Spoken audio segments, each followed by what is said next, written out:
नमस्कार साथियों। जुर्म की दुनिया में अक्सर कोई न कोई रूह कंपा देने वाली खबरें सामने आती रहती हैं, जो समाज को सोचने पर मजबूर कर देती हैं कि आखिरकार ऐसा क्या हुआ था जिसके तहत उसने ये कदम उठाया। हालांकि कई कदम मजबूरी में उठाए गए होते हैं, तो कई की वजह सोचने और समझने की शक्ति से बहुत ज्यादा दूर तक होती है। एक ऐसा मामला था जिसमें लिव इन में रह रहे एक बॉयफ्रेंड ने अपने साथी की हत्या करके उसके शरीर के टुकड़े करके उन टुकड़ों को फ्रिज में रख देता है और फिर कई दिनों तक अलग अलग तरीके से उसे ठिकाने लगाने की कोशिश करता है और उसे ठिकाने लगा भी देता है। ये कहानी है रूस की, जहाँ एक 16 साल की लड़की को अपने ही प्रेमी पर भरोसा करना इतना भारी पड़ गया कि उसे अपनी ही जान से हाथ धोना पड़ा। दरअसल जिस प्रेमी पर उसने सबसे ज्यादा भरोसा किया था, उसी ने उसे एक ऐसी मौत दी जिसे सुनकर किसी की भी रूह कांप जाए। पुलिस ने जब कातिल को पकड़ा तो कत्ल की वजह जानकर पुलिस वालों के भी होश उड़ गए। 20 जनवरी 2009 के दिन एकतेरिना नामक लड़की शाम के समय अपने ऑफिस से वो घर पहुंचती है, तो उसने वहां देखा कि उसके दो दोस्त थे, जिसमें से एक 20 साल का लड़का मैक्सिम था और एक यूरो नाम का भी दोस्त था। वो वहां उसके कमरे में बैठे पार्टी कर रहे थे। दोनों वो नशे में चूर थे। उन्होंने एकतेरिना को कहा कि हमने आज एक स्पेशल डिश बनाई है, तुम भी टेस्ट करो कि बताओ कि वह कैसी बनी है। एकतेरिना ने भी वे डिश खा ली, क्योंकि उसे भी बहुत ज्यादा जोर से भूख लगी थी। लेकिन जब उसे उस डिश की असलियत, उस डिश की सच्चाई का पता चला, तो उसके होश उड़ जाते हैं। दरअसल इस डिश के पीछे की बेहद खतरनाक और बेहद खौफनाक क्राइम की कहानी छिपी हुई थी। चलिए जानते हैं इस कहानी को बड़े ही विस्तार के साथ। नमस्कार, मैं जेपी सारण, स्वागत है आप सभी का जेपी आरजे 21 यूट्यूब चैनल पर। कहानी है रूस की। यहाँ एक 16 साल की लड़की थी जिसका नाम होता है करीना बर्दुचेन। वह अपने परिवार के साथ रहती थी। उसे कविताएं और कहानियां लिखने का काफी शौक था। उसने स्कूल के दिनों में भी इतनी कविताएं और कहानियां लिख ली थी कि हर कोई उसकी तारीफ करता था। इसी बीच उसे म्यूजिक में भी काफी दिलचस्पी आने लगी। उसने दुनिया भर के म्यूजिक को सुना, फिर उसने अपने टेस्ट के एक म्यूजिक को चुन लिया और दिन भर उसके बारे में ही रिसर्च करने लगी। वह पता लगाने लगी कि जो म्यूजिक उसे पसंद है, उसे और कौन कौन से लोग सुनते हैं और कौन कौन से लोग उसे बनाते हैं। तभी इस म्यूजिक की सर्च में उसे मैक्सिम गोलोवत्सिक नाम लड़के के बारे में पता लगा। मैक्सिम का लाइफ स्टाइल काफी अजीबोगरीब था। वह बेहद अजीबोगरीब कपड़े भी पहनता था और वेम्पायर लुक में रहने का बड़ा ही वो शौकीन था। एक म्यूजिक कंसर्ट के दौरान करीना की मुलाकात मैक्सिम से हो जाती है, लेकिन जैसे ही उसने असल जिंदगी में मैक्सिम को देखा, तो वो उसकी फैन हो गई। वह उसे अपना आइडल मानने लगी।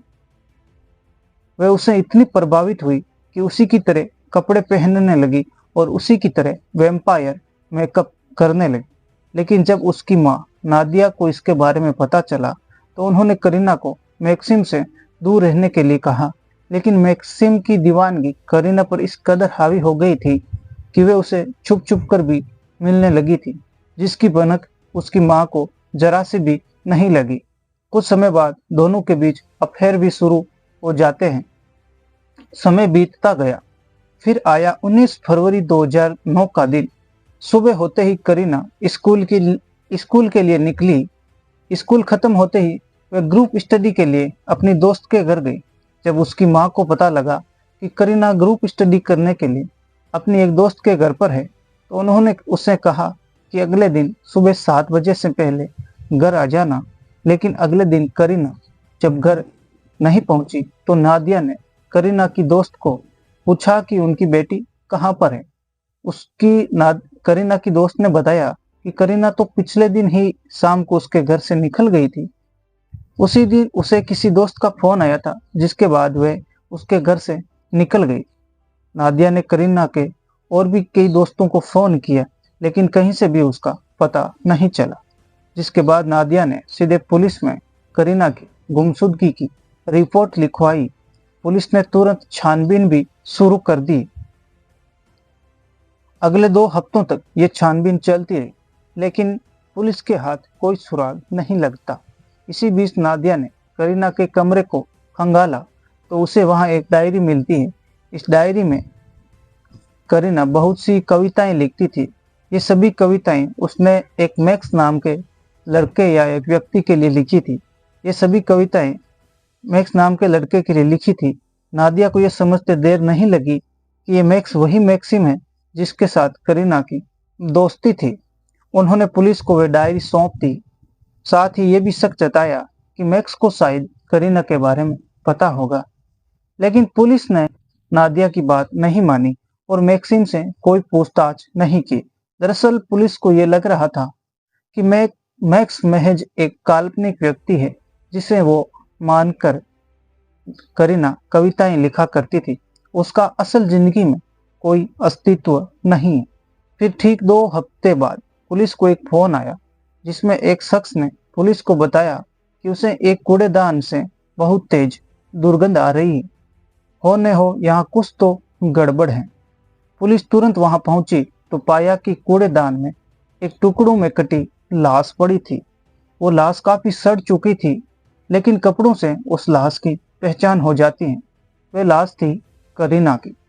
पुलिस ने लाश का पोस्टमार्टम करवाया तो पता चला कि करीना की मौत डूबने से हुई है। उसके बाद लाश को काटा गया। पुलिस ने जांच जारी रखी। तभी उनके पास एक और फोन आया। ये फोन किया था करीना की दोस्त, नहीं, उन 2 लड़कों की दोस्त एकतेरिना ने। उसने बताया कि करीना जिस रात गायब हुई थी उस रात वे उसके घर पर भी आई थी। पुलिस तुरंत एकतेरिना के घर पहुंची। वहां वो लड़की ने बताया कि उस रात उसके घर पर एक पार्टी होती थी जिसमें करीना भी आई थी और उसे मैक्सिम ने ही बुलाया था। इसके अलावा पार्टी में यूरी और 2 लड़के और भी थे। सभी लोगों ने रात भर नशा किया। फिर आधी रात को मैक्सिम ने यूरी और करीना को छोड़ बाकी सारे लड़कों को वहां से जाने के लिए कहता है। यह घर एकतेरिना का था तो इसलिए एकतेरिना तो यही रह जाती है। एकतेरिना ने बताया कि वह काफी नशे में थी, इसलिए वह अपने कमरे में सोने चली गई, जबकि मैक्सिम, करीना और यूरी वहीं पर बैठे पार्टी कर रहे थे। उसने बताया कि इस दौरान उसने पहले तो हंसी मजाक की आवाजें सुनी थी, वहां से वो आवाजें आ रही थी, लेकिन अचानक से ही कुछ अजीब सी आवाज आने लगी। जब वो उठकर अपने कमरे से बाहर आई, लेकिन बीच में ही यूरी ने कहा कि तुम अपने कमरे में जाओ और सो जाओ। मैक्सिम और करीना आपस में कुछ निजी पल बिता रहे हैं। एकतेरिना ने बताया कि इसके बाद वे कमरे में फिर से सोने के लिए चली गई।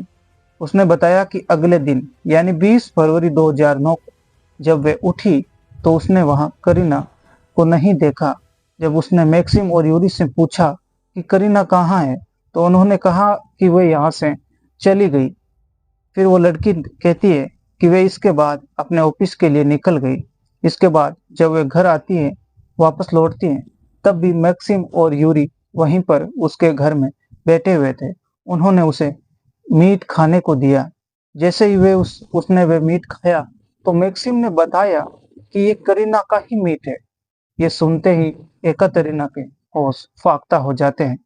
मैक्सिम उसे ये भी बताता है कि कैसे उन्होंने करीना को मारा था। अब एकतेरिना ने बताया कि मैक्सिम ने पहले करीना के साथ शारीरिक संबंध बनाए, फिर उसे कहा कि वह उसके साथ नहाना चाहता है, फिर वह उसके साथ करीना के साथ बाथरूम में जाता है। जैसे ही दोनों बाथरूम में गए तो मैक्सिम ने करीना के दोनों हाथ पकड़ लिए और यूरी को भी अंदर बुला लिया। फिर दोनों ने मिलकर उसे बाथटब में डुबोकर मार डाला। इसके बाद धारदार हथियार से उसके टुकड़े करते हैं और बाद में वो दोनों एक एसिड लेकर आए थे और पूरे बाथरूम को वो अच्छे से साफ करते हैं। फिर करीना के शरीर के कुछ टुकड़े करके, कुछ टुकड़े तो वो रख लेते हैं और बाकी के टुकड़ों को रात के ही समय में दोनों ने उन टुकड़ों को ठिकाने लगा दिया था। एकतेरिना के बयान के बाद पुलिस ने मैक्सिम और यूरी को गिरफ्तार किया, लेकिन दोनों ही पुलिस के सामने कहानियां बनाते हैं। यूरी ने सारा इल्जाम मैक्सिम पर डाल दिया, जबकि मैक्सिम ने सारा इल्जाम यूरी पर डाल दिया। अब इस तरह वो दोनों एक दूसरे पर इल्जाम लगाते रहते हैं लेकिन जब पुलिस दोनों से सख्ती से पूछताछ करती है तो दोनों टूट जाते हैं और गुनाह कबूल कर लेते हैं। लेकिन करीना के कत्ल की वजह जो उन दोनों ने बताई थी, उसे सुनकर पुलिस के पैरों तले जमीन खिसक गई। पुलिस वालों के होश उड़ जाते हैं। उन्होंने पुलिस को बताया कि जिस दिन एकातेरिना के घर पर पार्टी थी, उस दिन वे जॉब पर गई हुई थी। उनके घर में खाने के लिए उस समय कुछ नहीं था, सिर्फ पीने के लिए केवल और केवल शराब थी।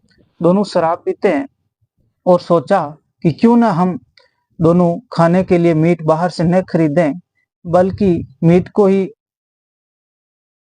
बल्कि मीट को खुद ही अपने पास बुला लें। मीट यानी करीना। फिर दोनों ने प्लान बनाया और पार्टी के बहाने करीना को बुलाकर उसे बेरहमी से मार डाला ताकि वे उसका मीट बनाकर खा सके।